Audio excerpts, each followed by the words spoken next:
Hi students, welcome to the chemistry class. Today we are going to see thermal analysis of cooling curve under phase rule. This is Dr. S. Rekha, Associate Professor, RMD Engineering College, Chennai.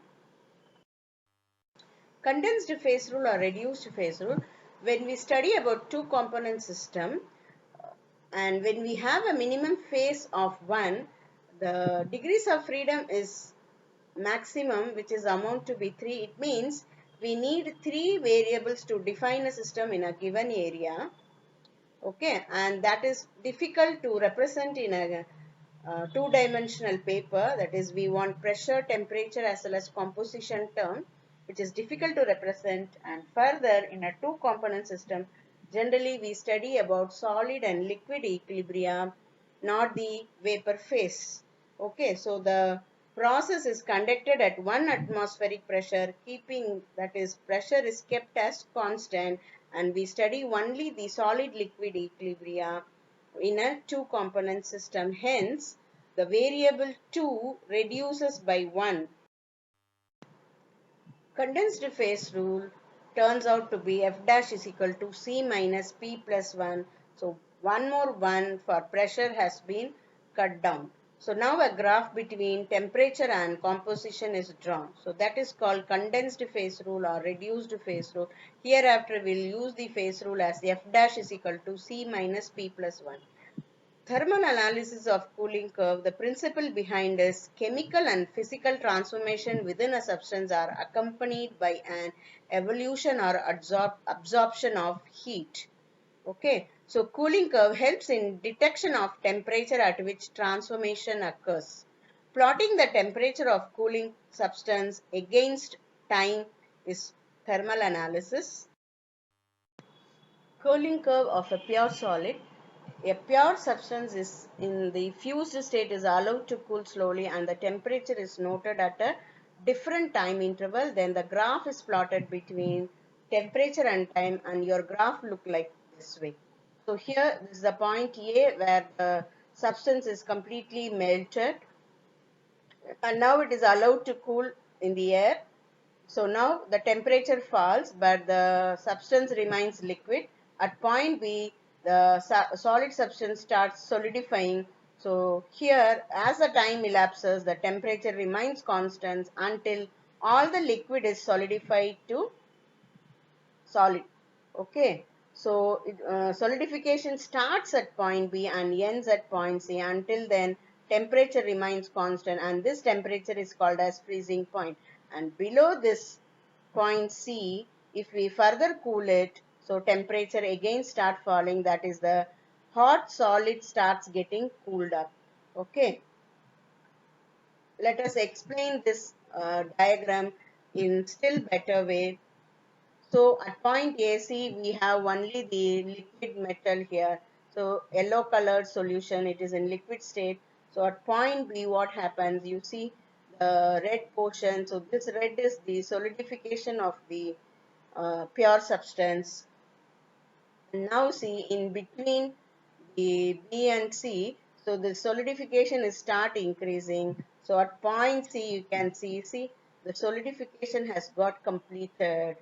The solidification has got completed. Metal has become completely solid. So here only the temperature will start falling it here. Okay. Points inferred. So whatever I have explained in the graph, it has been jotted down as point. So solidification begins at point B. Between B and C, the temperature remains constant and there is an equilibrium between liquid and solid state. Okay. And after point C, solidification, the temperature of the solid decreases. Okay. Now let us see the cooling curve of a mixture, that is we have compound A and B in a fused state and is allowed to cool. So we get a similar graph with one more curve in it. Yeah, here is the graph. So here you can see point A, which is the melted state of both compound A and B. Okay, at point B, up to point B, liquid melt is cooling. Okay, at point B, what happens? One of the solids starts solidifying. Even though one of the solids starts solidifying, temperature is falling but at a different rate. Now rate of fall is at a slower rate. Okay. So solidification begins and temperature falls. See at point C, the temperature remains constant. Here both left out A and B. Here what if we say A is solidified and left out A and B in the liquid state start solidifying together.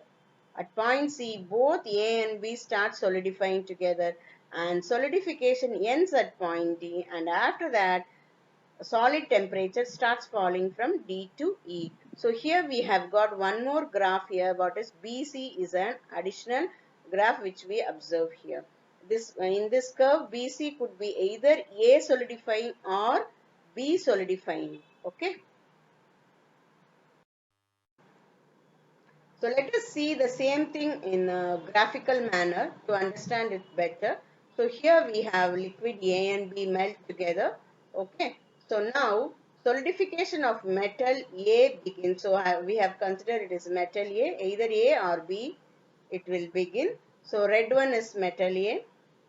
And now see at point C, solidification of metal B also begins. That is A and B starts solidifying here. Okay. At point C, you can see both A and B has been completely solidified. Point D. Okay. So D to E, it is the fall in temperature. The point C is called as eutectic temperature.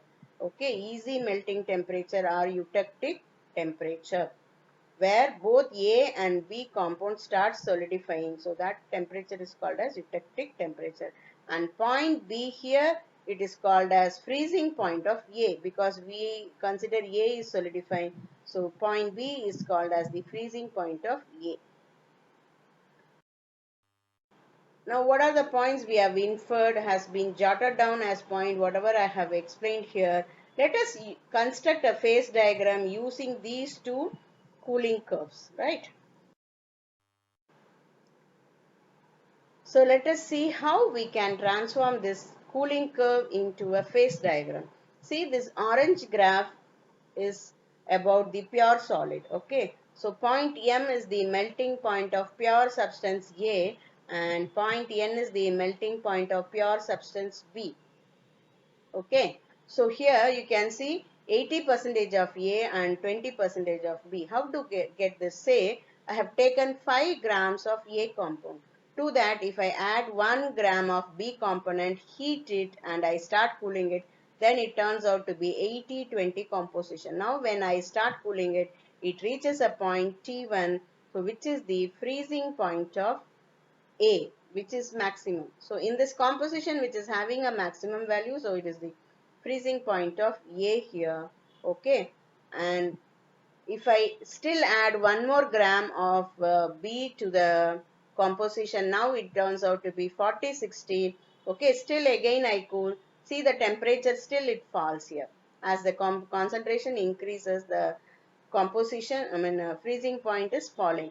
So it is the freezing point of A again at 60-degree composition. So it falls down here, right? Now, as similarly for 50-50, also it decreases. See at point E. Okay, that is 40-60. Percentage A is 40 and percentage B is 60. You can see it that it looks to be a similar to a pure solid substance. It means this is the eutectic composition and this point is called the eutectic point. And you can see in the green, blue, violet, everywhere you can see that it is cooling at the same point. So this is the eutectic point where both the solid A and B solidifies together. We call it as eutectic mixture.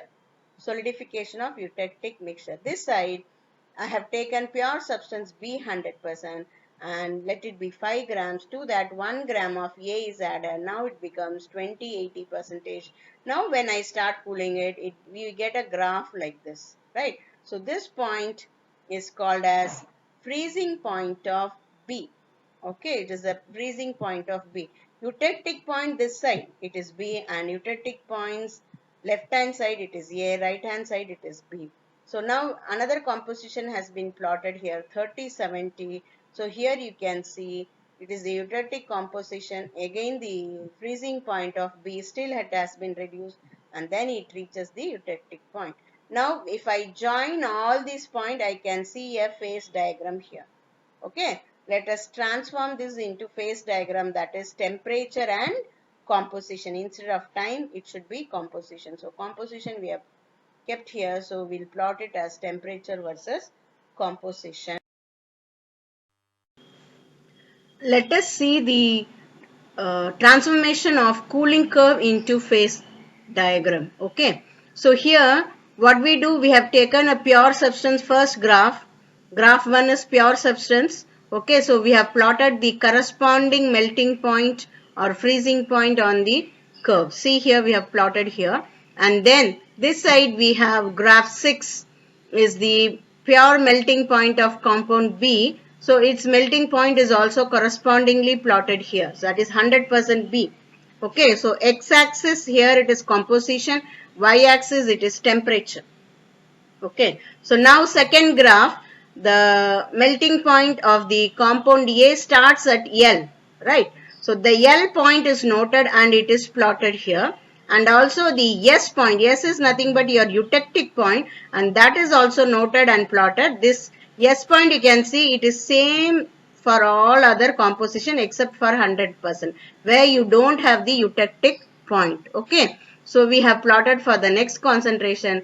Now let us plot for 60-40 composition. So graph 3, so where we have L dash, so that is the freezing point of compound A, and that has been traced out and plotted here. See, we have plotted, and eutectic point is plotted here. And then graph 5, where your melting point is L double dash, so which is correspondingly traced and plotted here. So now we have changed this format into the phase diagram format. Okay, so two component system phase diagram format. So we have got this phase diagram only from thermal analysis of the cooling curves. Okay, so with this we can find out the nature or the equilibrium present in the two component system only in liquid and solid states. Okay, so here you have this eutectic point. Below this eutectic point you can see only solid phase exists. Above this eutectic point you can see a liquid phase. Okay, below this point, so this line is also called as solid S line. So whatever I have explained in the graph has been pointed out here. So melting point and eutectic temperature can be noted from the cooling curve and can be plotted there. Percentage of purity has been taken in the x-axis and has been plotted here. The behavior of the compound can be clearly understood from the cooling curve. The composition corresponds to its eutectic point, yielding the composition of the alloy. The procedure of thermal analysis can be used to derive the phase diagram of any two component system. Thank you, students. I hope so you have understood the importance of thermal analysis of cooling curve. Let us meet in yet another chemistry class. Thank you once again.